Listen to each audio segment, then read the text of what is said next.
Hello dear student, मैं मुबारिक खान स्वागत करता हूं आपका गुरु नर्सिंग एकेडमी के इस ऑनलाइन प्लेटफॉर्म पर।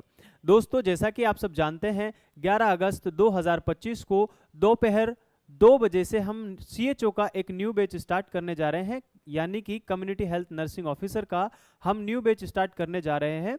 और इस बैच का आगाज केवल और केवल पढ़ाई करना नहीं होगा, बल्कि बंद सपनों के तालों को खोलना होगा।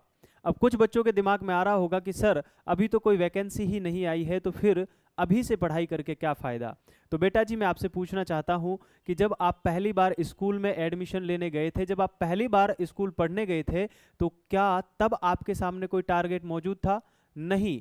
तब भी आपने एडमिशन लिया, आपने 12 साल स्कूल को दिए, उसके बाद में आपने कॉलेज में एडमिशन लिया, कॉलेज में कई साल गुजारे, और अब जब आपको पता है कि कुछ टाइम के बाद, आज नहीं कल, कल नहीं परसों वैकेंसी आ जाएगी, तो आप सोच रहे हैं कि सर अभी से पढ़ के क्या फ़ायदा। तो बेटा जी, जो जितना जल्दी स्टार्ट करेगा वो उतना ही आगे पहुंच जाएगा। इसीलिए अपने सपनों को पूरा करने के लिए आज ही ज्वाइन करें गुरु नर्सिंग एकेडमी को, जिसमें मैं आपको पढ़ाने वाला हूं OBG यानी ऑब्स्टेटिक्स एंड गायनेकोलॉजी। तो जल्दी से ज्वाइन कर लीजिए। चलें, बिना देरी के शुरू करते हैं आज की क्लास को। और OBG के अंदर जो OBG शब्द है, इसमें 2 वर्ड्स होते हैं, जैसे कि यहाँ पर मैंने लिख दिया OBG।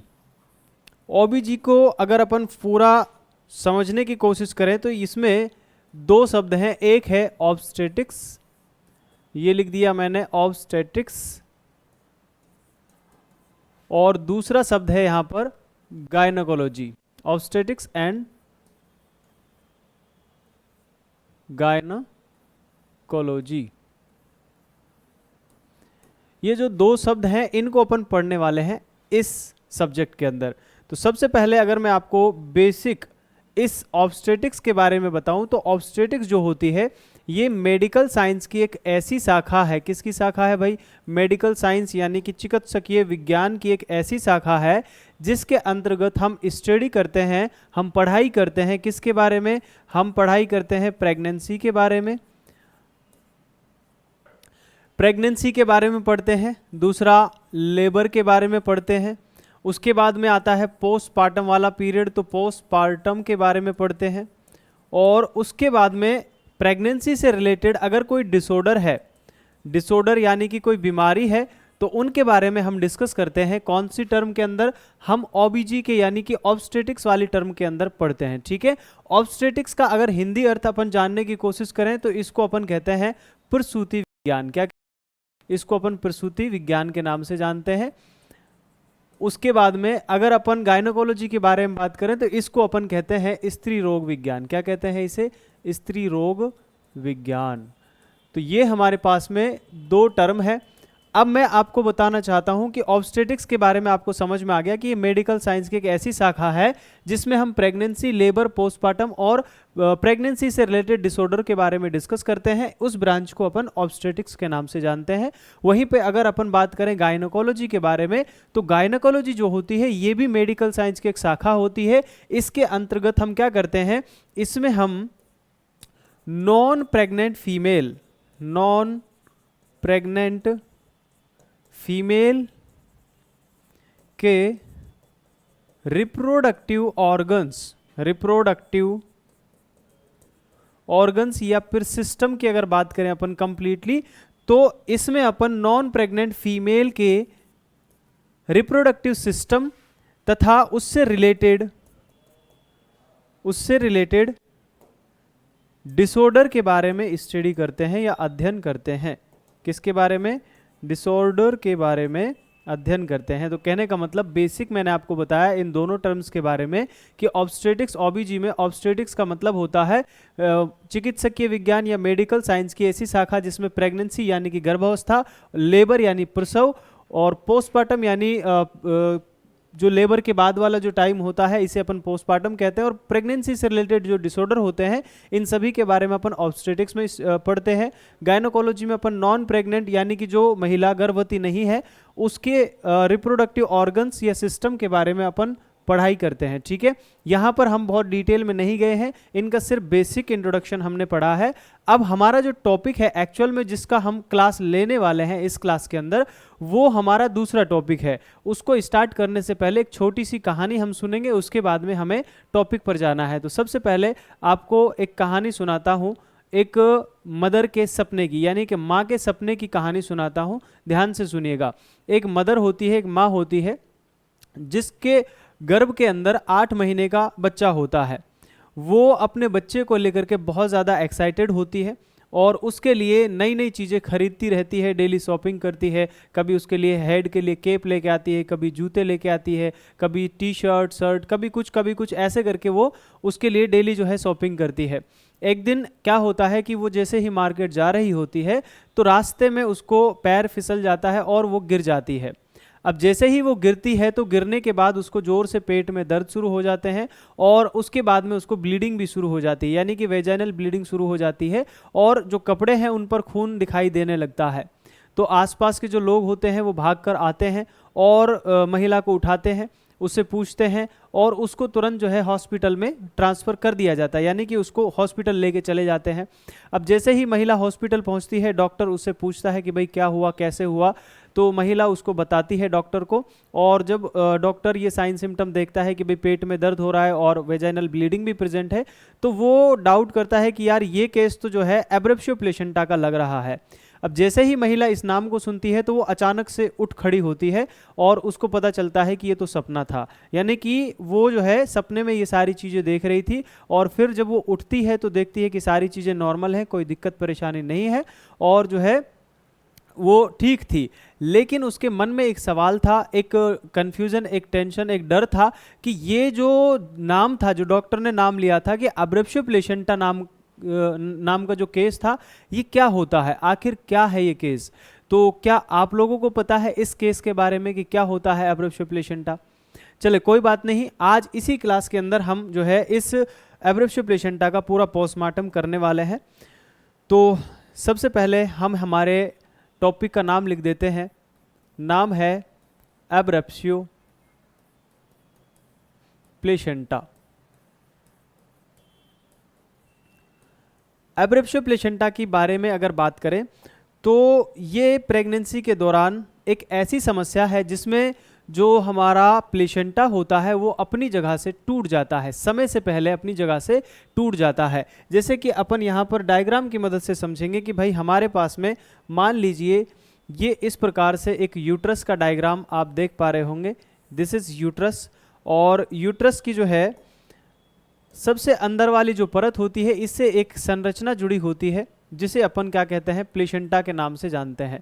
इस प्रकार से एक पतली एक जो है डिस्क के आकार की एक संरचना होती है जिसे अपन प्लेसेंटा के नाम से जानते हैं।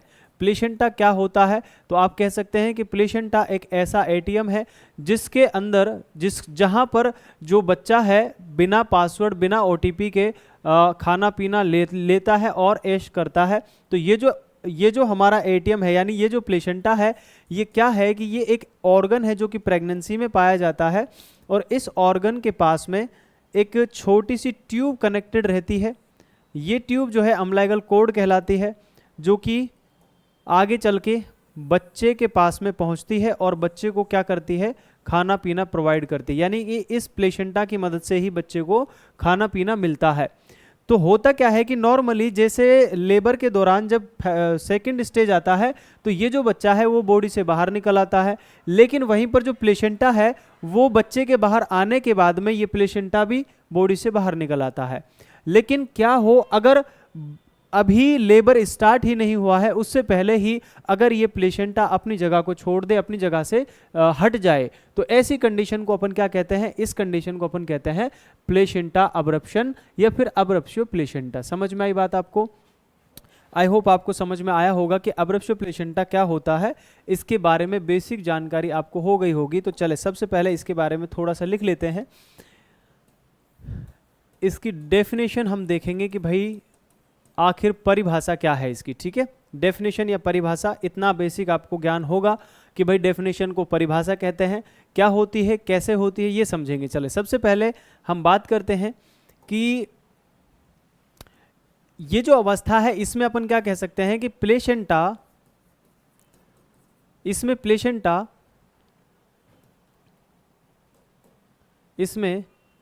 प्लेसेंटा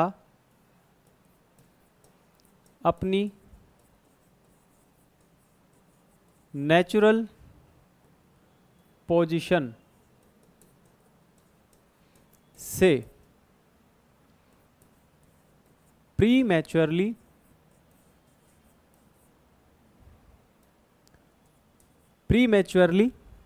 यानी कि समय से पहले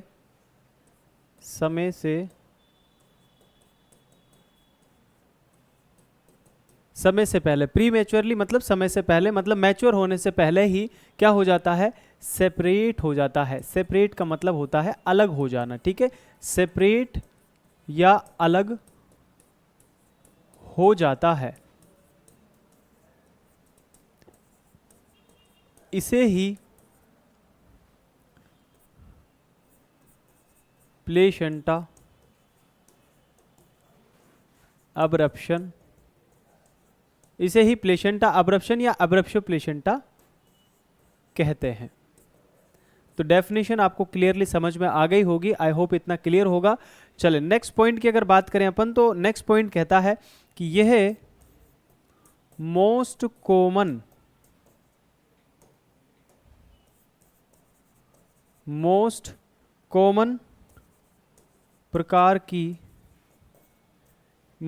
प्रकार का APH है।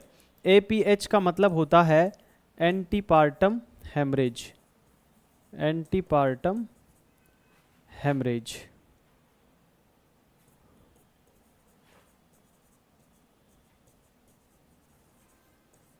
ये मोस्ट कॉमन प्रकार का एंटीपार्टम हेमरेज होता है। एंटीपार्टम हेमरेज का मतलब होता है, एंटी मतलब पहले, पार्टम मतलब लेबर, और हेमरेज मतलब होता है ब्लीडिंग, यानी कि लेबर से पहले। यानी कि लेबर से पहले का मतलब क्या है, प्रेगनेंसी। तो प्रेगनेंसी के दौरान या फिर लेबर से पहले जो है ब्लीडिंग होना, ये एंटीपार्टम हेमरेज कहलाती है। और इसके बहुत सारे कारण हो सकते हैं, उसमें मोस्ट कॉमनली जो है APH, मोस्ट कॉमन प्रकार का जो APH होता है वो अब्रप्शो प्लेसेंटा होता है, ठीक है। इसे अपन एक्सीडेंटल हेमरेज के नाम से भी जानते हैं। तो अपन लिख सकते हैं इसे एक्सीडेंटल हेमरेज भी कहा जाता है,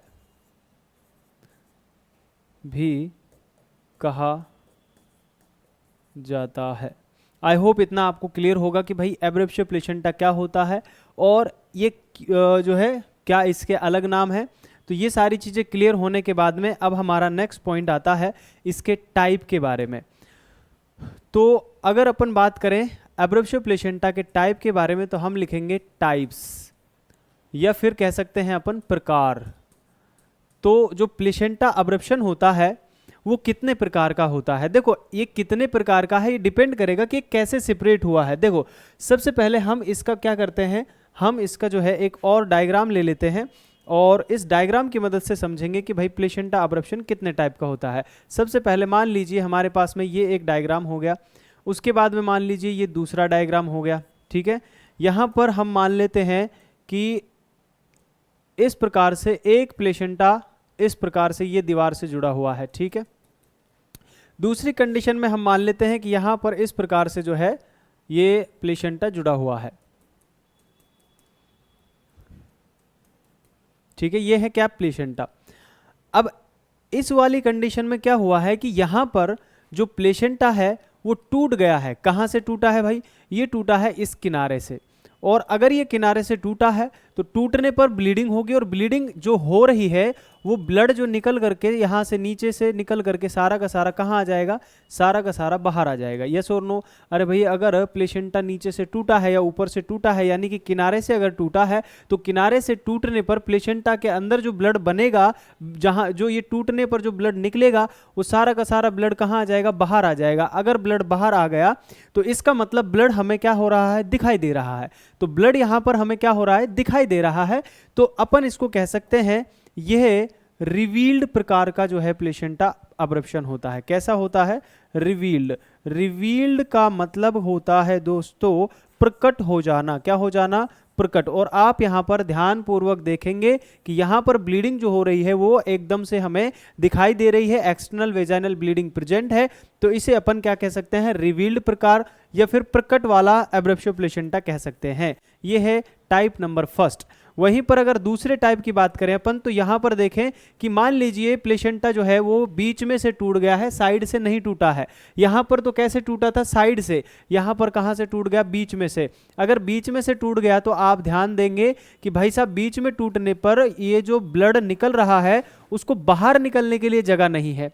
अरे ये ब्लड यहाँ पे जैसे दीवार, ये प्लेसेंटा बीच में से टूटा, सेंटर से सेपरेट हो गया, तो ब्लड जो निकलेगा वो अंदर ही अंदर क्या होगा, जमा होगा। और अगर अंदर ही अंदर ब्लड जमा होगा तो ये जो है हमें पता नहीं चलेगा कि भाई यहाँ पर प्लेसेंटा टूटा है या नहीं टूटा है, यानी कि लक्षण तो आएंगे लेकिन ब्लीडिंग नहीं होगी। अगर ब्लीडिंग नहीं हुई है यानी ब्लीडिंग गुप्त है, ब्लीडिंग जो है दिखाई नहीं दे रही है, वो गुप्त है, तो अपन इसे कह सकते हैं कि ये गुप्त वाली ब्लीडिंग है, यानी कि ये कॉन्सील्ड प्रकार है। क्या है ये, कॉन्सील्ड। कॉन्सील्ड का मतलब होता है हिंदी में गुप्त। क्या होता है, गुप्त। मतलब अगर ब्लीडिंग दिखाई दे, प्रकट हो जाए तो रिवील्ड, और अगर ब्लीडिंग गुप्त हो जाए, छिप जाए, तो अपन उसे कॉन्सील्ड के नाम से जानते हैं। इन्हीं के आधार पर इनके दो टाइप होते हैं। अब आप कहेंगे कि सर इसके टाइप कितने हैं। अगर आपसे पूछ ले कि सर जो टाइप होते हैं एब्रेप्शियो प्लेसेंटा के कितने होते हैं, तो आप क्या कहेंगे, कितने होते हैं, दो। नहीं नहीं नहीं नहीं, दो नहीं होते हैं, बल्कि कितने होते हैं, तीन होते हैं।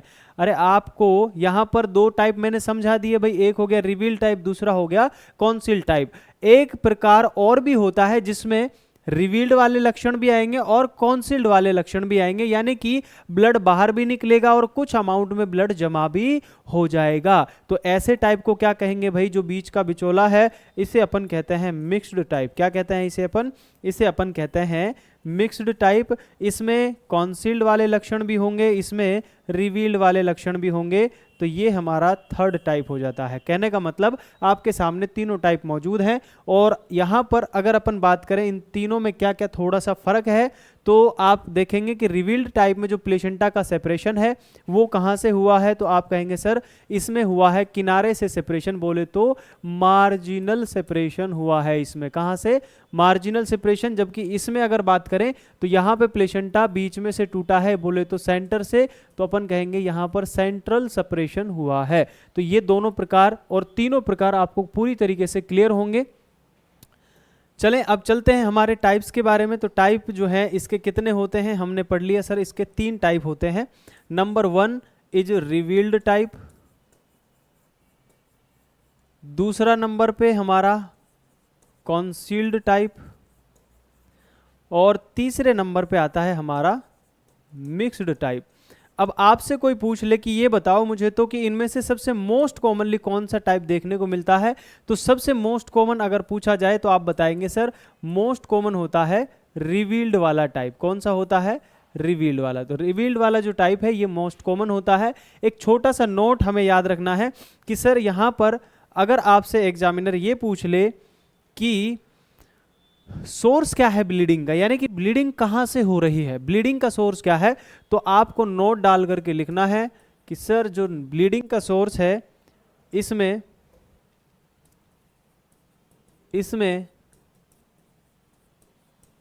ब्लीडिंग का सोर्स यानी कि स्रोत कौन होता है, इसमें ब्लीडिंग का स्रोत डेसिडुआ बैसिलिस होती है। अब आप कहेंगे कि सर ये डेसिडुआ बैसिलिस क्या है, तो भैया देखो इधर बात करते हैं हम डेसिडुआ बैसिलिस के बारे में। मान लीजिए हमारे सामने मौजूद है क्या, हमारे सामने मौजूद है नंबर 1 परत, जिसे अपन कहते हैं, ये हम अगर बात करें यूट्रस की तो इसके पास में 3 परतें होती हैं। एक होती है अंदर वाली परत, एक होती है बीच वाली परत और एक होती है सबसे बाहर वाली परत। अब यहाँ पर सबसे बाहर वाली परत की बात करें तो इसे अपन कहते हैं पेरीमेट्रियम। उसके बाद अगर मिडिल वाली परत की बात करें तो इसे अपन कहते हैं मायोमेट्रियम, और सबसे अंदर वाली परत की बात करें तो इसे अपन कहते हैं एंडोमेट्रियम। लेकिन हम तो पढ़ रहे हैं ओबीजी, और ओबीजी का मतलब प्रेगनेंसी से रिलेटेड बातें करेंगे। तो मान लीजिए यहाँ पर हम प्रेगनेंसी की बात कर रहे हैं, तो इसका मतलब क्या है, ये जो एंडोमेट्रियम है, इस एंडोमेट्रियम का नाम एंडोमेट्रियम नहीं होता है। प्रेगनेंसी में इसका नाम बदल दिया जाता है और इसका नाम, नया नाम क्या हो जाता है, इसको नए नाम से जानते हैं। नया नाम होता है इसका क्या, डेसिडुआ। क्या होता है भाई, इसका नाम होता है डेसिडुआ। दूसरा नाम हो गया इसका डेसिडुआ। तो ये जो डेसिडुआ है, यही प्रेगनेंसी में डेसिडुआ, जो नॉन प्रेग्नेंट कंडीशन में एंडोमेट्रियम होती है, उसे ही प्रेगनेंसी में अपन डेसिडुआ के नाम से जानते हैं। ये जो डेसिडुआ होती है, इसकी भी 3 परतें होती हैं। एक होती है डेसिडुआ कैप्सुलरिस, एक होती है डेसिडुआ पैराटिलिस, और एक होती है डेसिडुआ बैसिलिस। हम बात कर रहे हैं बैसिलिस के बारे में, क्योंकि जो 2 परतें होती हैं, वो दोनों परतें नालायक होती हैं और प्रेगनेंसी होते ही वो गायब हो जाती हैं। बचती कौन सी है, केवल एक बचती है, डेसिडुआ बैसिलिस। तो ये जो डेसिडुआ बैसिलिस है, यही वो परत है जो प्रेगनेंसी में अगर प्लेसेंटा टूटेगा तो इसी परत से जो है क्या होगा, यानी कि एंडोमेट्रियम के पास में जो ये परत होती है, इसी परत से क्या होगा, ब्लीडिंग होगी। तो ये डेसिडुआ बैसिलिस ही क्या है, ये ब्लीडिंग का सोर्स होता है। ठीक है, तो आई होप आपको यहाँ तक ये वाली बातें समझ में आ गई होंगी जो कि मैंने अभी तक आपको पढ़ाई। नेक्स्ट पॉइंट है हमारा, अगले पॉइंट पर चलते हैं। अगला पॉइंट है हमारा इन जो भी हमारे टाइप अभी हमने पढ़े, इनके कैरेक्टर्स बोले तो लक्षण। यस और नो, हम बात कर रहे हैं कैरेक्टर या लक्षण के बारे में। तो ये तीनों टाइप के लक्षण, यानी कि हमें पढ़ना है लक्षण के बारे में। तो लक्षण हम पढ़ेंगे। पहले हम देख लेते हैं कि कौन कौन से लक्षण के बारे में बात करेंगे और डिफरेंशिएट करेंगे कि रिवील्ड वाले में कौन से क्या लक्षण आएंगे, कैसे आएंगे, और कॉन्सिल वाले में क्या क्या देखने को मिलेगा। तो दोनों में क्या डिफरेंस है ये समझेंगे। सबसे पहले यहाँ पर कुछ लक्षण मैं लिखूंगा। सबसे पहले मैं लिख देता हूँ नंबर 1। इधर मैंने लिखा, पहला है ब्लीडिंग, दूसरा है पेन, तीसरा है प्लेसेंटा सेपरेशन, यानी कि प्लेसेंटा कहाँ से अलग हुआ है, दोनों में अलग अलग तरीके से सेपरेट होता है, तो उसके बारे में बात करेंगे। 4th नंबर पे होता है क्लोट फॉर्मेशन, यानी कि रक्त के थक्के बनेंगे या नहीं बनेंगे, और बनेंगे तो किस में बनेंगे, नहीं बनेंगे तो किस में नहीं बनेंगे, क्लोट फॉर्मेशन। उसके बाद में आता है clotting factor level, clotting factor level, यानी कि क्लॉटिंग फैक्टर, क्योंकि क्लॉट अगर बनेंगे तो क्लॉटिंग फैक्टर का इस्तेमाल होगा और क्लॉटिंग फैक्टर की कमी भी आ सकती है। ठीक है, तो क्लॉटिंग फैक्टर के लेवल के बारे में बात करेंगे। नेक्स्ट आता है हमारे पास में यूटेरस के साइज के बारे में, कि इनमें यूटेरस का साइज जो है वो भी परिवर्तित होगा दोनों ही कंडीशनों में अलग अलग। तो यूटेरस के साइज के बारे में बात करेंगे। और लास्ट पॉइंट जो रह गया है वो है हमारा यूटेरस का नेचर। 7th नंबर पे फाइनल पॉइंट है हमारा क्या,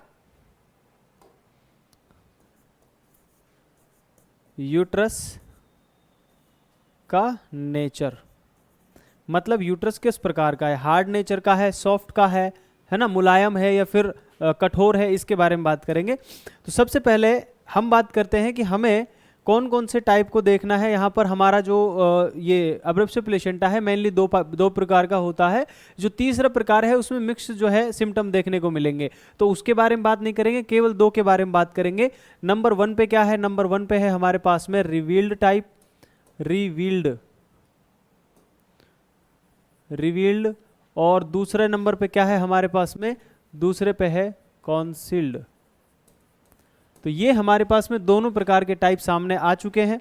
अब बात करते हैं कि भाई साहब ये जो लक्षण हमने लिखे हैं इन लक्षणों में क्या क्या देखने को मिलेगा और कैसे कैसे मिलेगा। देखो ब्लीडिंग की अगर बात करें तो ब्लीडिंग जो है रिवील्ड में भी होगी और कॉन्सील्ड में भी होगी, लेकिन प्रेजेंट बाहर एक्सटर्नल ब्लीडिंग प्रेजेंट होगी या नहीं होगी ये हमें देखने वाली बात है। तो अगर हम बात करें इस डायग्राम की जो कि हमने इसमें समझा, यहाँ पर आपने देखा कि ये जो रिवील्ड वाला टाइप है इसमें प्लेसेंटा साइड से सेपरेट होता है, मार्जिन से टूटता है और सारा ब्लड जो है बाहर आ जाता है। इसका मतलब इसमें तो ब्लीडिंग क्या होगी, प्रेजेंट होगी। क्या होगी इसमें ब्लीडिंग, इसमें तो ब्लीडिंग जो है वो प्रेजेंट होगी, इसमें ब्लीडिंग प्रेजेंट होगी।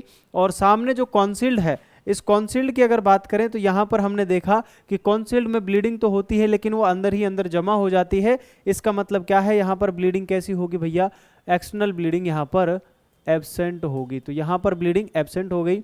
नेक्स्ट आता है पेन, दर्द, दुख, तकलीफ। अब देखो अगर प्लेसेंटा टूटा है तो दर्द तो होगा, लेकिन किस में कितना दर्द होगा ये डिपेंड करता है। सबसे पहले बात करते हैं कि यहाँ पर मान लीजिए ये वाली जो टाइप है प्लेसेंटा का, जो रिवील्ड वाला टाइप है, यहाँ पर ब्लीडिंग हो रही है और वो सारा ब्लड बाहर आ रहा है, कोई भी ब्लड अंदर नहीं जम रहा है। अब टूटने का दर्द तो होगा लेकिन ब्लड इकट्ठा नहीं हो रहा है, इसलिए ज़्यादा दर्द भी नहीं होगा। यहाँ पर जो पेन देखने को मिलेगा वो माइल्ड टू मॉडरेट होगा, यानी हल्का या हल्के से थोड़ा ज़्यादा हो सकता है। लेकिन इस सेंट्रल सेपरेशन में यानी कि कॉन्सील्ड वाले टाइप में इसमें जो दर्द है वो बहुत ज़्यादा भयंकर होगा। क्यों होगा, क्योंकि देखो यहाँ पर सेंटर से सेपरेट होता है और सेंटर से सेपरेशन की वजह से सारा ब्लड प्लेसेंटा के पीछे इकट्ठा होते रहता है। अब जब इकट्ठा होते रहेगा तो यहाँ पर क्या होगा, खिंचाव पैदा होगा, जो पास पास के टिश्यूज़ हैं उनमें खिंचाव पैदा होगा और खिंचाव की वजह से दर्द होगा। जैसे कि उदाहरण के लिए कोई पिंपल्स जब अपन को हो जाती है तो वो जो पिंपल्स है उसमें जब पस बन जाता है तो वो पस जब तक अंदर रहता है तो हमें पेन होता है, लेकिन जैसे ही हमने पस को बाहर निकाला तो हमें एक सुकून सा मिल जाता है, आराम हो जाता है, क्योंकि वो पस जो है वो खिंचाव पैदा कर रही थी और उसकी वजह से दर्द होता है। ऐसे ही यहाँ पर जो है ब्लड इकट्ठा हो रहा है, इसीलिए यहाँ पर दर्द भी होगा। यहाँ पर ये कठोर भी महसूस होगा, जब अपन इसको टच करेंगे तो कठोर महसूस होगा, जबकि इसको टच करने पर ये हमें सॉफ्ट और नॉन टेंडर महसूस होगा, यानी कि मुलायम हमें महसूस होगा। तो आई होप आपको इतना क्लियर होगा। चलें ये पॉइंट जो हमने समझे इनको लिख लेते हैं। पेन की बात करें तो इसमें जो पेन होगा वो माइल्ड होगा। माइल्ड मतलब बोले तो हल्का, या फिर मॉडरेट हो सकता है, बोले तो मॉडरेट मतलब हल्के से थोड़ा सा ज़्यादा। जबकि अपन अगर कॉन्सील्ड की बात करें तो यहाँ तो पेन होगा बहुत ज़्यादा, मतलब सीवियर प्रकार का दर्द होगा। उसके बाद में आता है प्लेसेंटा का सेपरेशन, यानी कि जो हमारा प्लेसेंटा है उसका पृथक्करण अलग होना। तो अभी अभी हमने पढ़ा था कि जो रिवील्ड वाला टाइप है इसमें जो सेपरेशन होता है वो मार्जिनल होता है, यानी कि किनारे से टूटता है, तो इसको अपन मार्जिनल सेपरेशन कहते हैं। और अगर बात करें अपन कॉन्सील्ड वाले की तो प्लेसेंटा का सेपरेशन कॉन्सील्ड में कैसा होता है, बीच में से टूटता है, यानी कि ये सेंट्रल सेपरेशन होता है, इसमें सेंट्रल सेपरेशन हो गया। नेक्स्ट है क्लोट फॉर्मेशन। देखो जहां पर खून जमता है, जहां पर खून इकट्ठा होगा वहीं पर खून जमेगा, ठीक है, चलते रहेगा बहते रहेगा तो नहीं जमेगा, जहां पर रुका वहीं पर जम जाएगा। समझ में आई बात आपको। तो यहाँ पर अगर बात करें हम कि ये जो दोनों टाइप है इनमें आप खुद देखें कि किस में खून जम रहा है। यहाँ पर ब्लड निकल रहा है और सारा का सारा बाहर आ रहा है, जबकि इसमें ब्लड निकलने के बाद इधर ही इकट्ठा हो रहा है। इसका मतलब यहाँ पर क्लॉटिंग फैक्टर जो है वो यूज़ होंगे, यानी कि यहाँ पर रक्त के थक्के बनेंगे, जबकि यहाँ पर रक्त के थक्के नहीं बनेंगे। बोले तो यहाँ पर क्लॉटिंग जो है नहीं होगी, जबकि यहाँ पर क्लॉटिंग होगी। जहाँ पर क्लॉटिंग होगी वहाँ पर क्लॉटिंग फैक्टर यूज़ होंगे, और अगर क्लॉटिंग फैक्टर यूज़ होंगे तो क्लॉटिंग फैक्टर के लेवल में क्या आएगी, कमी आएगी। यानी कि जैसे मान लीजिए आपके पास 100 रुपए हैं, कितने रुपए हैं आपके पास, 100 रुपए। तो मान लीजिए जो 100 रुपए आपके पास हैं आपने उसमें से खर्च कर दिए, कितने खर्च कर दिए आपने, मान लीजिए उसमें से 60 रुपए खर्च कर दिए। अब अगर आपने 60 रुपए खर्च कर दिए 100 में से, तो मुझे बताएं आपके पैसे बढ़ गए या कम हो गए। अरे सीधी सी बात है कि भाई 100 में से 60 खर्च कर दिए तो कम हो गए, 40 ही बचे अब हमारे पास। तो ऐसा ही यहाँ पर आप माने कि हमारे पास में क्लॉटिंग फैक्टर थे, अब यहाँ पर ब्लड इकट्ठा हुआ तो क्लॉटिंग फैक्टर जो है वो एक्टिवेट हुए और उन्होंने रक्त के थक्के बनाना शुरू कर दिए। जब रक्त के थक्के बनेंगे तो क्लॉटिंग फैक्टर यूज हो जाएंगे, और यूज होने की वजह से ब्लड के अंदर जो क्लॉटिंग फैक्टर है उनके लेवल में क्या आ जाएगी, कमी आ जाएगी। तो आई होप ये दोनों बातें भी क्लियर होंगी कि क्लॉट फॉर्मेशन यहाँ पर होगा क्या, नहीं होगा। यहाँ पर क्लॉट फॉर्मेशन एब्सेंट होगा, एब्सेंट, यहाँ पर कोई क्लॉट फॉर्मेशन नहीं होगा, जबकि रिवील्ड वाले टाइप में इसमें क्लॉट फॉर्मेशन क्या होगा, प्रेजेंट होगा। ठीक है, उसके बाद क्लॉटिंग फैक्टर के लेवल की बात करें तो यहाँ पर क्लॉटिंग फैक्टर का लेवल नॉर्मल रहेगा, क्योंकि यहाँ पर कोई भी उसका यूज़ नहीं हो रहा है, कोई रक्त का थक्का नहीं बन रहा है, जबकि यहाँ पर रक्त के थक्के बनते हैं, इसलिए इसके लेवल में क्या आ जाएगी, कमी। यानी कि यहाँ पर क्लॉटिंग फैक्टर कैसे हो जाएंगे, कम हो जाएंगे, बोले तो डिक्रीज हो जाएगा। ठीक है, नेक्स्ट आता है यूट्रस का साइज। देखो अभी मैंने बताया आपको कि यूट्रस का जो साइज होता है वो नॉर्मल रहेगा या ज़्यादा रहेगा, वो डिपेंड करेगा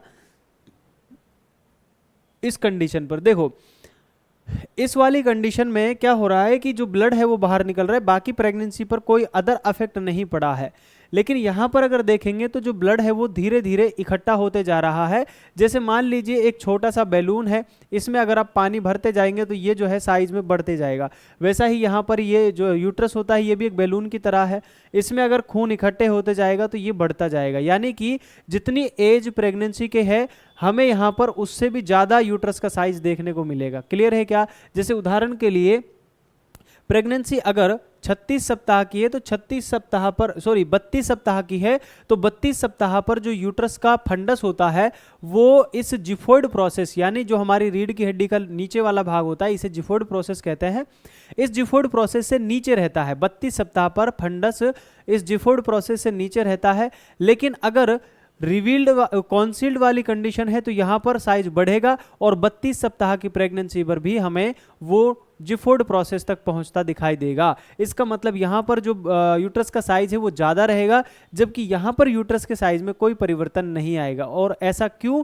वो ऐसा इसलिए क्योंकि यहाँ पर सारा ब्लड बाहर निकल गया और बाकी कोई परिवर्तन आया ही नहीं है, तो जितनी प्रेगनेंसी की एज होगी उसी के अकॉर्डिंग जो है इसका साइज भी होगा। तो अपन कह सकते हैं जो कि पीरियड ऑफ गेस्टेशन एज जो रहेगी, पीरियड ऑफ गेस्टेशन मतलब जो उम्र है गेस्टेशन की, गेस्टेशन मतलब प्रेगनेंसी की जितनी उम्र है, मान लीजिए 12 सप्ताह है तो यूट्रस का साइज प्यूबस वाले लेवल पर रहेगा, अगर 22 से 24 सप्ताह है तो अम्लाइकस के लेवल पर रहेगा। तो इस तरीके से जितनी प्रेगनेंसी की एज है उसी के आधार पर जो है इसके फंडस का लेवल रहेगा, जबकि यहाँ पर इस कॉन्सील्ड वाले टाइप में यूट्रस का साइज ज़्यादा देखने को मिलेगा। तो मैं यहाँ पर लिख देता हूँ कि भैया जी यूट्रस का साइज रिवील्ड वाली कंडीशन में अकॉर्डिंग टू POG रहेगा। POG का मतलब क्या है? तो ये पियाजी नहीं है, है ना, ये क्या है? POG बोले तो period of gestation. Period of gestation का मतलब है कि जितनी प्रेगनेंसी की एज है उतना ही उसका साइज है। लेकिन यहाँ पर अगर बात करें अपन इस कॉन्सील्ड वाली कंडीशन में तो यहाँ पर कैसा रहेगा साइज? यहाँ पर मोर देन POG रहेगा। POG मतलब पीरियड ऑफ गेस्टेशन, और उससे ज़्यादा रहेगा यहाँ पर साइज। ठीक है, यहाँ पर साइज बढ़ जाएगा। नेक्स्ट आता है यूट्रस का नेचर। नेचर की बात करें तो उसका कैसी प्रकृति है, यानी कि यूट्रस कठोर है, हार्ड है, या फिर नॉर्मल सॉफ्ट है, नॉन टेंडर है, कैसा है? तो अपन बात करते हैं भाई जो रिवील्ड वाला है इसमें तो एकदम नॉर्मल रहेगा क्योंकि कोई ब्लड इकट्ठा नहीं हो रहा है। तो यहाँ पर अपन लिख सकते हैं कि इस वाली कंडीशन में यूट्रस का जो साइज है, यूट्रस का जो नेचर है वो एकदम नॉर्मल रहेगा, एकदम सॉफ्ट रहेगा, और अपन कह सकते हैं कि उसमें कोई टेंडरनेस नहीं रहेगी, यानी कि नॉन टेंडरनेस रहेगा, यानी नॉन टेंडर रहेगा। ठीक है, जबकि अगर बात करें अपन इस कॉन्सील्ड वाले की तो इसमें जो यूट्रस का नेचर है वो कैसा होगा? वो नेचर होगा हार्ड, अपन कह सकते हैं फर्म, अपन कह सकते हैं कठोर। ठीक है, तो इस तरीके से यूट्रस का नेचर रहने वाला है यहाँ पर। तो ये कुछ इस प्रकार से हमारे पास में लक्षण या कैरेक्टरिस्टिक्स हो गए हैं किसके? हमारे प्लेसेंटा अब्रप्शन के। अब प्लेसेंटा अब्रप्शन के हमने लक्षण पढ़ लिए, तो अब इसके आगे हमने पढ़ना है पैथोजेनेसिस। अगला पॉइंट हमने क्या पढ़ना है भैया? अगला पॉइंट हमने पढ़ना है पैथोजेनेसिस। पैथोजेनेसिस क्या है चलिए ये भी समझते हैं। पैथोजेनेसिस,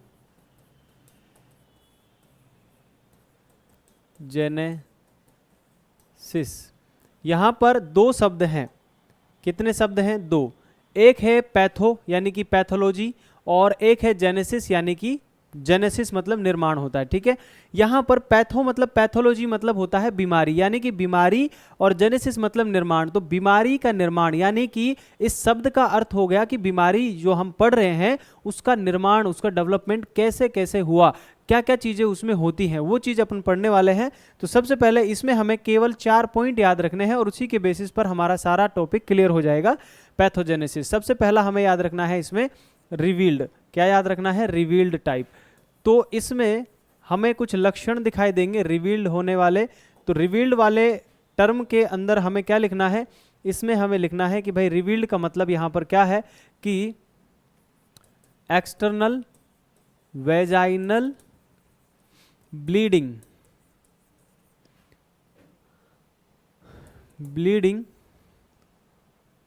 प्रेजेंट होती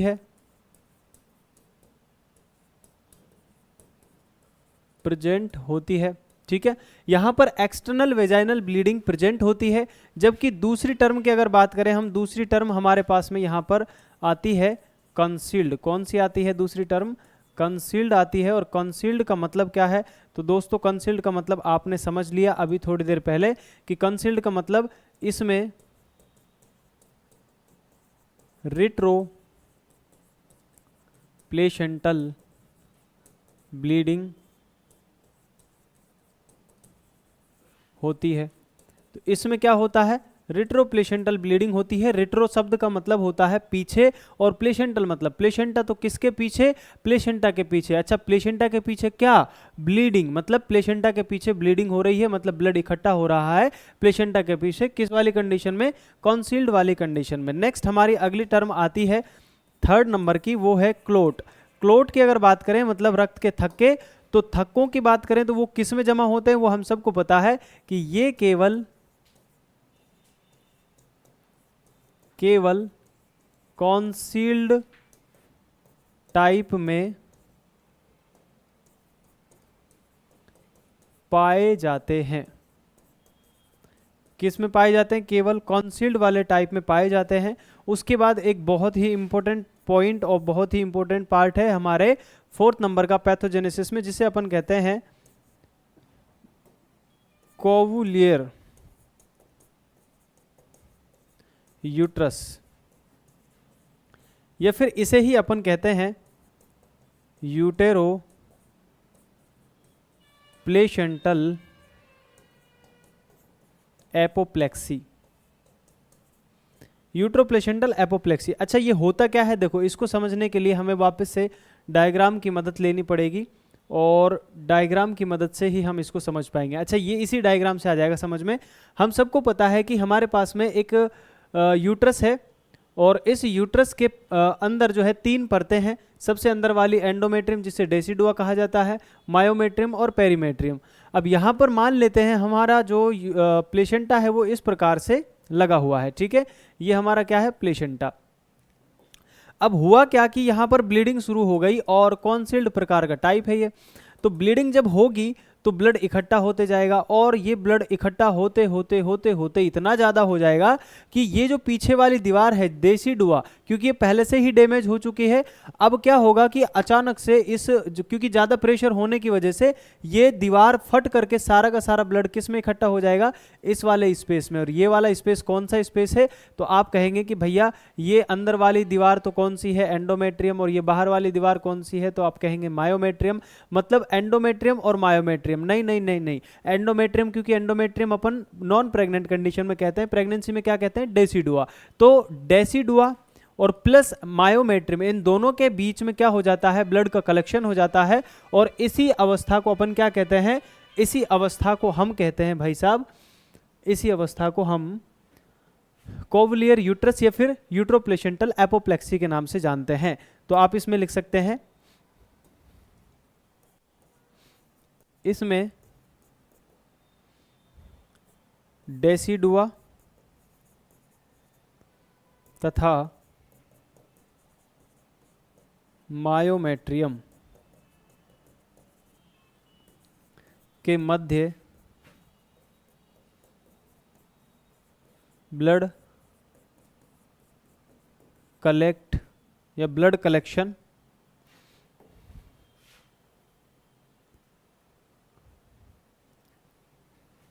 ब्लड कलेक्शन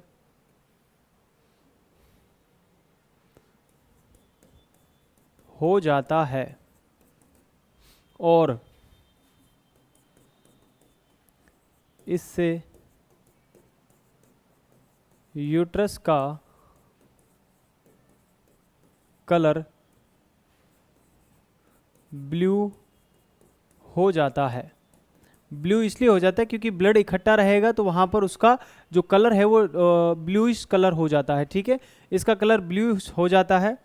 इसको ट्रीट करने के लिए या फिर इसको ट्रीट करने के लिए लेप्रोटोमी कर सकते हैं। अब लेप्रोटोमी क्या है भैया? तो ये लेप्रोटोमी एक प्रोसीजर है जिसमें इंसिजन लगाते हैं और इंसिजन लगा करके जो ब्लड कलेक्ट हुआ है उसको बाहर निकाल लेते हैं। अगर ब्लड बाहर निकल आया तो सारी परेशानी खत्म, तो ये जो है लेप्रोटोमी कहलाता है, ठीक है। ये कोवुलियर यूट्रस वाली कंडीशन जो है ठीक हो जाती है। तो आप कह सकते हैं कि ये हमारा पैथोजेनेसिस जो है वो कंप्लीट होता है। नेक्स्ट पॉइंट आता है हमारा grade of revealed type based on separation.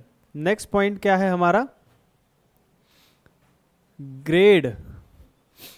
Next point है हमारा ग्रेड ऑफ रिवील्ड टाइप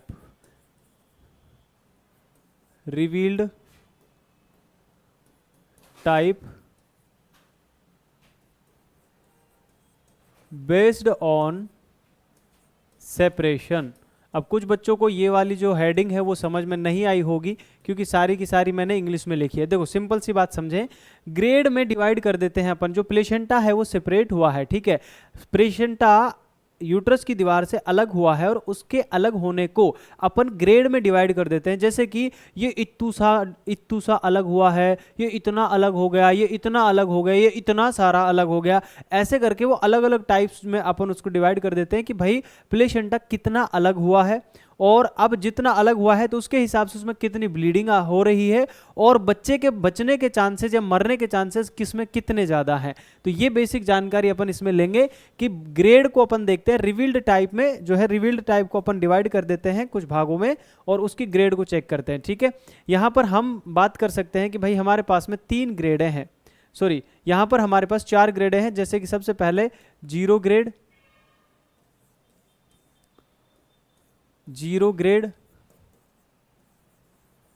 उसके बाद नेक्स्ट नंबर पे आती है, इसको थोड़ा सा क्या कर देते हैं अपन, छोटा, राइट, चलो बाद में करेंगे। नेक्स्ट आती है फर्स्ट ग्रेड, नेक्स्ट आती है सेकंड और last one is third grade.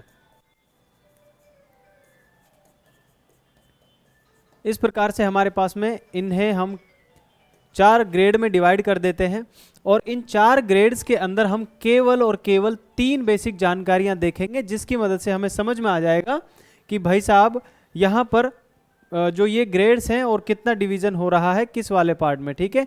सबसे पहले मैं आपके सामने यहाँ पर लिख देता हूँ कि कौन कौन से पॉइंट को डिस्कस करेंगे। सबसे पहला पॉइंट हम यहाँ पर देखने वाले हैं सेपरेशन को, यानी कि प्लेसेंटा कितना सेपरेट हुआ है।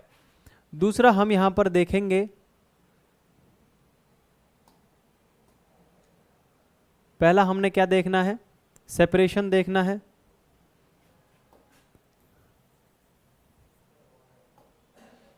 पहला हमने फर्स्ट पॉइंट प्लेसेंटा कितना सेपरेट हुआ है यानी कि सेपरेशन। दूसरा पॉइंट हमने देखना है ब्लीडिंग, कितनी ब्लीडिंग हो रही है। और थर्ड पॉइंट हमने देखना है वाइटल साइंस, यानी कि मदर और बच्चे के वाइटल साइंस कैसे हैं, सही हैं, नॉर्मल हैं या एबनॉर्मल है। सबसे पहले बात करें अगर जीरो ग्रेड की, तो जीरो ग्रेड में जो सेपरेशन होता है वो लेस देन 10% होता है, यानी कि 10% से भी कम जो है उसका सेपरेशन हुआ है। यानी जैसे मान लीजिए इस प्रकार से ये यूट्रस की दीवार, ये प्लेसेंटा इससे जुड़ा हुआ है। अब हल्का सा इतना सा अगर ये टूट गया है तो इसे अपन कहेंगे कि भाई 10% से भी कम जो है सेपरेट हुआ है, यानी ये फर्स्ट ग्रेड हो गई। अगर यही प्लेसेंटा 10 से 20% तक सेपरेट हो जाए तो अपन इसे फर्स्ट ग्रेड में डाल देंगे। वहीं अगर ये 20 से 30% सेपरेट हो जाए तो इसे सेकंड ग्रेड में डाल देंगे। और अगर ये 50% से भी ज़्यादा सेपरेट हो जाए, यानी कि आधे से भी ज़्यादा प्लेसेंटा अलग हो गया दीवार से, तो इसे अपन थर्ड ग्रेड के अंदर डाल देते हैं। ठीक है, ब्लीडिंग कैसी होगी? देखो जीरो ग्रेड के अंदर ब्लीडिंग होगी कितनी, यहाँ पर अगर सिंपल बात करें अपन तो ये एक ऐसी कंडीशन है जिसमें केवल हल्का सा प्लेसेंटा सेपरेट हुआ है, तो अपन कहेंगे यहाँ पर जो ब्लीडिंग होगी वो मिनिमम या तो एब्सेंट मान सकते हैं अपन कि होगी ही नहीं, एब्सेंट, या फिर अगर होगी भी तो इसे अपन कहेंगे मिनिमम ब्लीडिंग होगी। ठीक है, उसके बाद में फर्स्ट ग्रेड में यहाँ पर ब्लीडिंग माइल्ड प्रकार की होगी, यानी हल्की ब्लीडिंग होगी। सेकंड ग्रेड में मॉडरेट होगी, यानी हल्के से थोड़ी सी ज़्यादा होगी। और उसके बाद में थर्ड में यहाँ पर सीवियर ब्लीडिंग होगी, यानी कि बहुत ज़्यादा यहाँ पर ब्लीडिंग देखने को मिलेगी। अब उसके बाद में आती है हमारी थर्ड पॉइंट के बारे में बात करते हैं। थर्ड पॉइंट है हमारा वाइटल साइंस। तो वाइटल साइंस की अगर बात करें तो देखो जीरो ग्रेड में हल्का सा डैमेज हुआ, हल्का सा जो है सेपरेशन हुआ, ब्लीडिंग भी नहीं है। अगर ब्लीडिंग भी नहीं है तो हम कह सकते हैं कि यहाँ पर जो वाइटल्स रहेंगे वो एकदम क्या रहने वाले हैं, नॉर्मल रहने वाले हैं, इनमें कोई परिवर्तन नहीं आएगा। सेकेंड हमारा जो पॉइंट है फर्स्ट ग्रेड, इसमें भी बहुत ज़्यादा ब्लीडिंग नहीं हो रही है, हल्की ब्लीडिंग है और थोड़ा सा सेपरेशन हुआ है। अपन कहेंगे यहाँ पर भी वाइटल्स कैसे रहने वाले हैं, तो वाइटल यहाँ भी नॉर्मल होंगे। लेकिन अगर बात करें इन दोनों ही कंडीशनों की, तो दोनों ही कंडीशनों में वाइटल्स कैसे रहने वाले हैं, एब नॉर्मल रहने वाले हैं। वाइटल कैसे होंगे, एब नॉर्मल होंगे। लेकिन जो मॉडरेट वाली कंडीशन है, अलग अलग लिख देता हूँ ताकि कंफ्यूजन क्रिएट ना हो। यहाँ पर जो वाइटल्स हैं वो एबनॉर्मल रहेंगे और मदर एंड फीटस में क्या हो सकता है, डिस्ट्रेस डेवलप हो सकता है। क्या हो सकता है, डिस्ट्रेस हो सकता है। डिस्ट्रेस का मतलब क्या होता है भैया, डिस्ट्रेस का मतलब होता है कि वो संकट में आ सकते हैं। ठीक है, वहीं पर अगर अपन बात करें थर्ड नंबर के सीवियर वाली कंडीशन यानी कि थर्ड ग्रेड की, तो इसमें वाइटल कैसे होंगे, यहाँ पर भी वाइटल साइंस तो होंगे एबनॉर्मल। कैसे होंगे भाई, वाइटल साइंस यहाँ पर होंगे एबनॉर्मल। और यहाँ पर क्या कंडीशन हो जाएगी, क्योंकि ये बहुत सीवियर कंडीशन है, तो मदर और फीटस मतलब बच्चा, इसकी क्या हो सकती है, डेथ हो सकती है। और FHR जो रहेगी वो क्या होगी, एब्सेंट होगी। कैसी होगी भैया, FHR एब्सेंट होगी। आई होप ये सारी बातें क्लियर होंगी कि ग्रेड ऑफ प्लेसेंटा अब्रप्शन में रिवील्ड टाइप की ग्रेड के बारे में अगर बात करें तो वो इस प्रकार से चार भागों में हम डिवाइड करके पढ़ते हैं। अब बात करते हैं, आपके दिमाग में सारी बातें क्लियर हो गई होंगी, समझ में आ गई होंगी, लेकिन एक सवाल उठ रहा होगा कि सर ठीक है समझ में आ गई बात, क्या होता है प्लेसेंटा अब्रप्शन, कैसे होता है और इसको कितने भागों में डिवाइड किया जा सकता है, सब पढ़ लिया। सर अब ये बताओ कि आखिर ये बीमारी होती क्यों है, कैसे होती है, क्यों ये प्लेसेंटा टाइम से पहले टूट जाता है। तो देखो बात ऐसी है कि यहाँ पर जो प्लेसेंटा है वो क्यों टूट जाता है, उसके लिए अपन बात करते हैं अगले पॉइंट की तरफ, और वो है हमारे कारण, यानी कि एटियोलॉजी। एटियोलॉजी को अपन क्या कह सकते हैं, कॉज, या फिर क्या कह सकते हैं, कारण। तो यही अपन पढ़ेंगे इस वाले पॉइंट में। सबसे पहले मैं आपको बता दूं कि भैया एग्जैक्ट कॉज, एग्जैक्ट कॉज या एक्चुअल जो कारण है, एग्जैक्ट कॉज अननाउन है। क्या है, अननाउन। अब ये अननाउन कौन है, अननाउन का मतलब होता है पता नहीं है। ठीक है, अननाउन है, एग्जैक्ट कॉज तो अननाउन है। लेकिन आपके दिमाग में आ रहा होगा कि सर ठीक है, आपने कह दिया कि अननाउन है, लेकिन हमें कुछ तो बताओ ताकि हमें समझ में आए कि हाँ सर इसका ये कारण हो सकता है। लेकिन इसका जो मोस्ट कॉमन रिस्क फैक्टर है, लेकिन most common risk factor, most common risk factor क्या होता है भैया? इसका मोस्ट कॉमन रिस्क फैक्टर होता है हाइपरटेंशन। हाइपरटेंशन यानी कि प्रेगनेंसी इंड्यूस्ड हाइपरटेंशन, बोले तो PIH होता है। अच्छा, अब आपके दिमाग में एक सवाल उठना चाहिए कि सर हाइपरटेंशन इसका मोस्ट कॉमन रिस्क फैक्टर है, ऐसा क्यों? तो क्योंकि हाइपरटेंशन, HTN बोले तो हाइपरटेंशन, क्योंकि हाइपरटेंशन यूटेराइन बेड को डैमेज यानी नुकसान पहुंचाती है, डैमेज कर देती है। अब ये यूटेराइन बेड क्या है? तो यूटेराइन बेड का मतलब होता है जैसे हमारा ये हमारा प्लेसेंटा है, इस प्लेसेंटा के पास में जो ब्लड सप्लाई आती है, इस प्लेसेंटा को जो खून की सप्लाई मिलती है, जिसमें से ये क्या लेता है, जिसमें से ये प्लेसेंटा न्यूट्रिएंट ग्रहण करके बच्चे तक पहुंचाता है, इन्हें अपन कहते हैं स्पाइरल आर्टरी। क्या कहते हैं अपन इन्हें? Spiral artery. ये जो स्पाइरल आर्टरी है ये यूट्रस को आराम प्रदान करती हैं, उनको खून दे करके, यानी कि उसमें से न्यूट्रिएंट कंटेंट जो है उसको प्रोवाइड करती हैं। तो आप कह सकते हैं कि ये उसको आराम प्रोवाइड कर रही है, इसीलिए इनका नाम दे दिया जाता है, इन्हें अपन यूटेराइन बेड के नाम से जानते हैं। क्या कहते हैं इन्हें यूटेराइन बेड कह देते हैं। जो स्पाइरल आर्टरी होती है इन्हें यूटेराइन बेड कह देते हैं। इनकी संख्या लगभग 120 से लगभग 200 होती है और ये यूट्रस की जो है बेड कहलाती है। तो अब जब यहाँ पर ये छोटी छोटी ब्लड वेसल्स में बहुत तेजी से ब्लड जाएगा तो ये छोटी छोटी आर्टरी जो है डैमेज हो सकती हैं और यूटेराइन बेड जो है वो डैमेज हो जाएगा, जिसकी वजह से क्या हो सकता है, प्लेसेंटा अपनी जगह से टूट जाएगा। तो ये आपको इसका रिस्क फैक्टर समझ में आ गया होगा।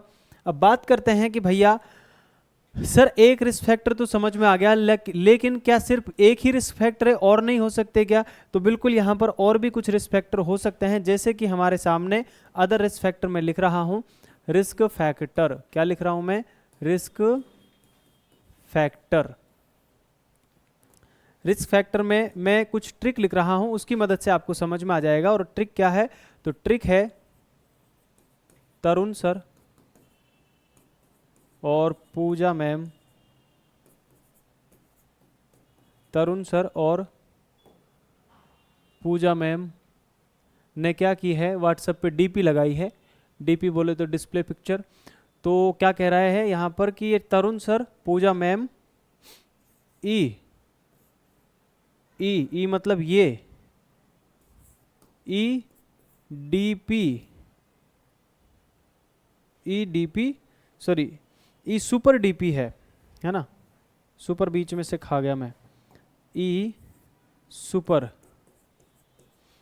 डीपी है। ठीक है, ये ट्रिक अगर आपको याद हो जाती है तो आपको सारे के सारे जो है रिस्क फैक्टर भी याद हो जाते हैं। 5, 6, 7, 8, 9 और 10 के 10 रिस्क फैक्टर आपको याद हो जाएंगे। सबसे पहले मैं आपको बताना चाहता हूं कि तरुण का मतलब यहाँ पर क्या है? तरुण का मतलब है ट्रॉमा, यानी कि अगर चोट लग गई, ट्रॉमा मतलब चोट वगैरह अगर लग जाएगी तो उसकी वजह से क्या हो सकता है, प्लेसेंटा अपनी जगह से टूट सकता है। चोट कैसे लग सकती है भाई? रोड ट्रैफिक एक्सीडेंट हो जाए, आरटीए हो जाए, उसकी वजह से हो सकता है। अगर वर्जन किया हमने, वर्जन का मतलब होता है भैया कि बच्चे को यूट्रस को मतलब बाहर से एब्डोमेन को पकड़ के बच्चे को जो है घुमाना यूट्रस के अंदर। अगर कोई नालायक इंसान यानी अनएक्सपर्ट इंसान उसको घुमाने की कोशिश करेगा तो गलती से जो है प्लेसेंटा टूट सकता है वर्जन करते टाइम। और एमनियोसेंटेसिस के दौरान,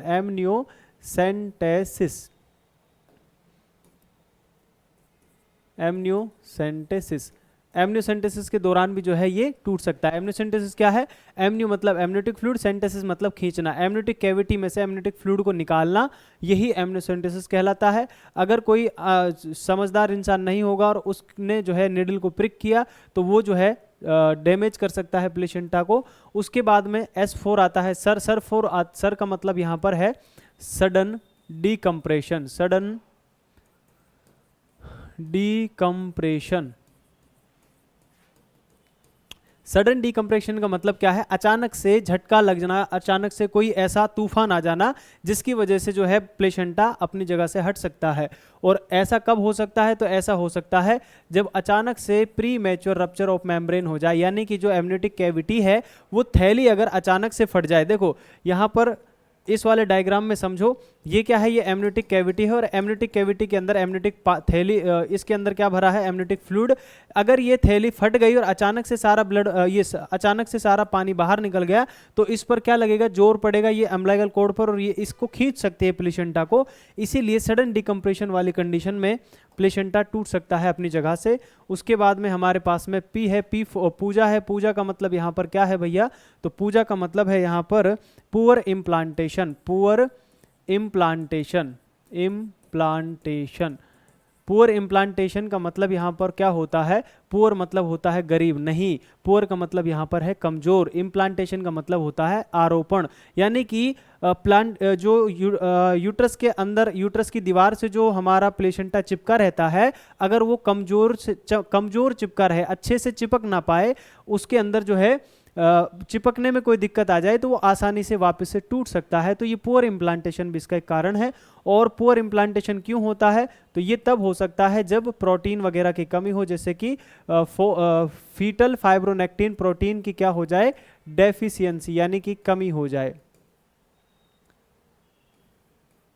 ठीक है, तो इस कंडीशन में हो सकता है। उसके बाद में आता है M4 होता है यहाँ पर माल न्यूट्रिशन। माल न्यूट्रिशन मतलब कुपोषण। अगर महिला कुपोषण का शिकार है, अगर महिला एनीमिया का शिकार है, अगर महिला जो है वो मल्टीपेरा है, मल्टीपेरा मतलब, मल्टीपेरा का मतलब एक से ज़्यादा बच्चों को मदर ने जन्म दिया है, एनीमिया या माल न्यूट्रिशन की कंडीशन में पुअर इम्प्लांटेशन होगा। E4 यहाँ पर क्या है? अर्ली और एल्डरली, अर्ली और एल्डरली प्रेगनेंसी, यानी कि अगर मदर, अर्ली मतलब जल्दी, मतलब कम उम्र में जो है अगर मदर प्रेग्नेंट हो जाए, या फिर एल्डरली मतलब ज़्यादा उम्र की महिलाएं अगर प्रेग्नेंट होंगी तो ये दोनों ही कमज़ोर होती हैं और पुअर इम्प्लांटेशन या अदर कारणों की वजह से प्लेसेंटा टूट सकता है। अगला है सुपर 4 स्मोकिंग, यानी कि अगर मदर जो है वो नशेड़ी है, अगर मदर ड्रग एब्यूज़ करती है, ड्रग एब्यूज़ यानी कि गंजेड़ी भी है, और अगर मदर को प्रीवियस हिस्ट्री है, प्रीवियस हिस्ट्री किसकी?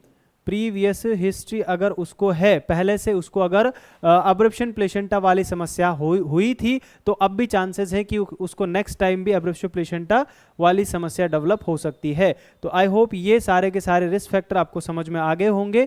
इसके बाद में हम स्टार्ट करते हैं अगले पॉइंट की तरफ कि सर आपने रिस्क फैक्टर समझा दिए, कॉज समझा दिए, अब हमें बताओ कि सर इस समस्या का समाधान, इस समस्या को कैसे अपन डायग्नोस कर सकते हैं, यानी कि कैसे पता लगाएं कि हमें एक्चुअल में जो है ये समस्या हुई है या कुछ और बीमारी है। तो इसके लिए क्या करना पड़ेगा भाई? डायग्नोसिस करना पड़ेगा, बोले तो निदान करना पड़ेगा, पहले इसका जांच वांच करना पड़ेगा तभी इसका इलाज होगा।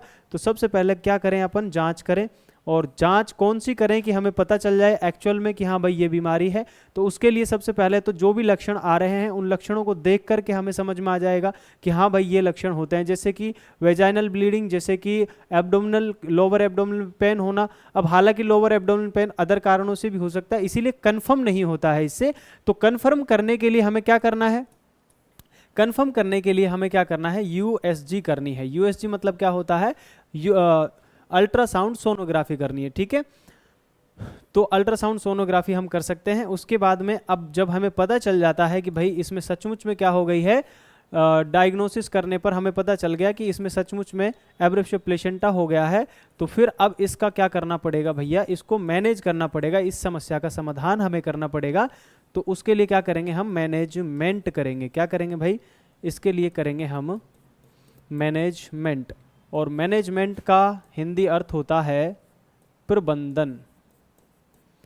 प्रबंधन करेंगे इसका। ठीक है, तो प्रबंधन चलें करते हैं। प्रबंधन क्या होता है? देखो, प्रबंधन यानी कि मैनेजमेंट की अगर बात करें तो ये हम 3 प्रकार से कर सकते हैं। एक तो ऐसा मैनेजमेंट होता है कि जो बीमारी होने से पहले किया जाता है, यानी कि एब्रेप्शन प्लेसेंटा डेवलप ही ना हो ऐसे काम किए जाएं, उसे अपन कहेंगे प्रिवेंटिव मैनेजमेंट। कौन सा मैनेजमेंट? प्रिवेंटिव। तो सबसे पहले अपन हेडिंग डाल लेते हैं नंबर 1 मैनेजमेंट की, वो है हमारा प्रिवेंटिव मैनेजमेंट। अब प्रिवेंटिव मैनेजमेंट में हम क्या काम करेंगे? ऐसे काम करेंगे जिनसे बीमारी डेवलप ही ना हो। और बीमारी डेवलप कब नहीं होगी? जब हम उसके रिस्क को खत्म कर देंगे। तो जो भी हमने रिस्क फैक्टर अभी पढ़े हैं, अगर वो हमें याद है या वो हमें समझ में आ गए हैं, तो हमें इसका प्रिवेंटिव मैनेजमेंट भी समझ में आ जाएगा। जैसे कि मैं आपको बताऊं, सबसे पहले हमने क्या पढ़ा था? सबसे पहले हमने सबसे इंपॉर्टेंट चीज पढ़ी थी कि इसका मोस्ट कॉमन, एक्चुअल में एग्जैक्ट कोज तो कोई नहीं है, लेकिन मोस्ट कॉमन रिस्क फैक्टर है। और रिस्क फैक्टर क्या है? इसका मोस्ट कॉमन रिस्क फैक्टर है हाइपरटेंशन, यानी कि बीपी का बढ़ जाना। तो हमें क्या करना चाहिए? हमें बीपी को कंट्रोल करना चाहिए। क्या करना चाहिए भैया? हमें बीपी को क्या करें? कंट्रोल करें। बीपी को कंट्रोल करें। अगर बीपी हमने कंट्रोल कर ली तो हमारे रिस्क कम हो जाएगी। ठीक है। उसके बाद में हमने पढ़ा था कि भाई साहब, जो ट्रॉमा होता है उसकी वजह से हो सकता है, यानी चोट लगने से, महिला के गिरने से, एक्सीडेंट होने से जो है ये कंडीशन डेवलप हो सकती है। तो अपन क्या करेंगे? हमें यानी कि महिला को ट्रॉमा से बचाना है। ट्रॉमा से बचाएं। महिला को क्या करें? ट्रॉमा से बचाएं। चोट वोट ना लगने दे उसको। ठीक है। ऐसे इन्वायरमेंट में ना जाने दे उसको। तो ट्रॉमा से बचाना है। उसके बाद में जो है ये एमनियोसेंटेसिस की वजह से भी हो सकता है, यानी कि कोई प्रोसीजर हमें करना पड़े। भाई एमनियोसेंटेसिस, किसी काम के लिए हमें एमनियोटिक फ्लूइड को निकालना पड़े, तो फिर उस समय क्या करें? उसके लिए क्या करें? तो एमनियोसेंटेसिस को जो है यूएसजी की मदद से करें, यानी कि जो सोनोग्राफी होती है उसकी मदद से, उसके द्वारा देखते हुए जो है हमें एमनियोसेंटेसिस परफॉर्म करना चाहिए। तो लिखेंगे कि एमनियोसेंटेसिस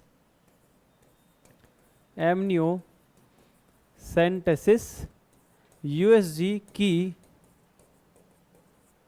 सहायता से करें। जब हम यूएसजी की सहायता से एमनियोसेंटेसिस करेंगे तो फिर हमें दिक्कत नहीं आएगी, यानी कि हमें यानी कि इससे चोट लगने के चांसेस कम हो जाएंगे। नेक्स्ट हमने पढ़ा था कि भाई साहब, जो ये एब्रेप्शन प्लेसेंटा है, इसका रिस्क और कौन सा होता है? तो इसका रिस्क हमने पढ़ा था कि ये वर्जन करने की वजह से भी हो सकता है। तो वर्जन जो होता है, अगर वो वर्जन करना पड़े, बच्चे को घुमाना पड़े, तो वर्जन को कोई एक्सपर्ट जो होगा इस काम में, एक्सपर्ट के द्वारा ही कराएं। ऐसे ही किसी से नहीं करवाएं। ठीक है। जो एक्सपर्ट है, अच्छे, जिनको पहले से एक्सपीरियंस है इस वर्जन को करने का, उनके द्वारा इसको कराया जाए। वर्जन क्या होता है? बच्चे को घुमाना। जैसा कि आपने रोबोट मूवी में देखा होगा, बच्चे को घुमाया जाता है एब्डोमेन को पकड़ के। तो ये वर्जन जो है वो बहुत इंपॉर्टेंट है। इसके द्वारा इसको एक्सपर्ट के द्वारा करवाना चाहिए। ठीक है। उसके बाद में क्या है? उसके बाद में हमें पता है कि पुअर इम्प्लांटेशन की वजह से हो सकता है। और पुअर इम्प्लांटेशन कमजोरी या माल न्यूट्रिशन ऐसी समस्याओं की वजह से हो सकता है, प्रोटीन की डेफिशिएंसी की वजह से हो सकता है। तो उसको बैलेंस डाइट हमें देनी चाहिए। तो अपन कह सकते हैं प्रोटीन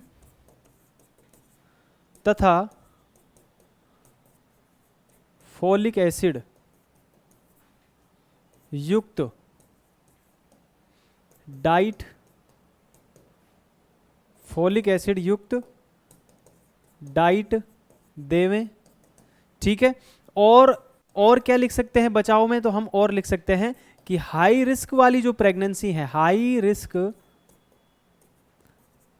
वाली प्रेगनेंसी को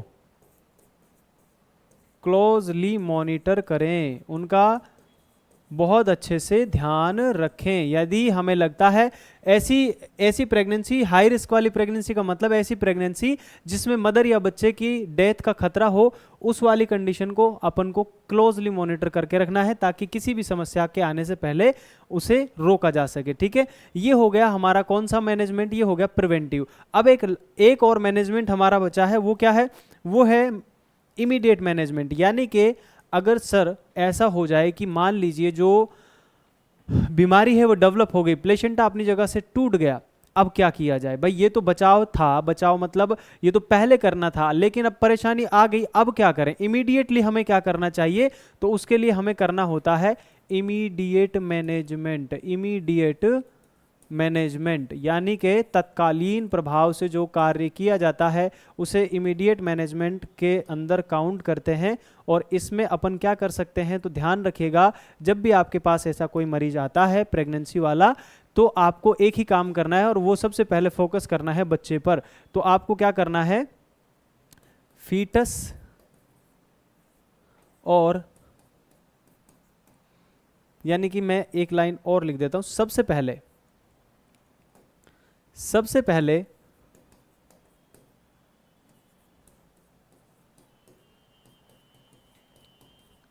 फीटस और मदर के वाइटल्स चेक करें।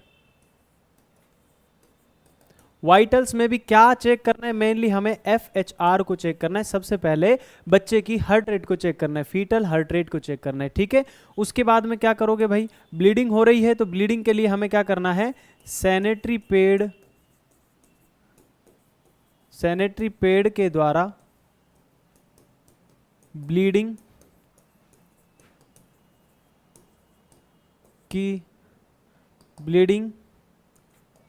को चेक करें।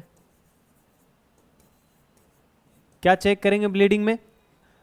ब्लीडिंग में ये चेक करेंगे कि ब्लीडिंग कितनी हो रही है, मतलब महिला को जो ब्लड लॉस है वो कम है या बहुत ज़्यादा है, छोटा हल्का फुल्का सा जो है डैमेज हुआ है प्लेसेंटा को, या फिर ज़्यादा वो सेपरेट हो गया है, इसका पता लगेगा हमें सैनिटरी पैड के द्वारा ब्लीडिंग काउंट करने पर हमें पता चलेगा। तो इसलिए ब्लीडिंग को असेस करना है। उसके बाद और क्या कर सकते हैं, तो देखो भाई ब्लीडिंग हो रही है यानी फ्लूइड लॉस हुआ है बॉडी से, तो फिर उसको क्या करो, पेशेंट को भाई IV फ्लूइड दे दो। क्या करो, IV यानी इंट्रावेनस फ्लूइड प्रदान करें, ठीक है, IV फ्लूइड प्रदान करें। IV फ्लूइड भी देंगे, उसका जो प्लाज्मा है यानी कि प्लाज्मा दे सकते हैं, IV फ्लूइड दे सकते हैं। उसके बाद में क्लोटिंग फैक्टर, क्योंकि क्लॉट फॉर्मेशन होता है तो क्लॉटिंग फैक्टर में कमी आ जाती है, इसीलिए क्लॉटिंग फैक्टर को रिप्लेस कर दीजिए, रिप्लेस करें। जो क्लॉटिंग फैक्टर कम हुए हैं उनको रिप्लेस कर दीजिए। उसके बाद में ब्लड ट्रांसफ्यूजन भी करना पड़ सकता है, यानी कि BT करें, अगर ज़रूरत पड़े तो फिर ब्लड ट्रांसफ्यूजन भी कर सकते हैं।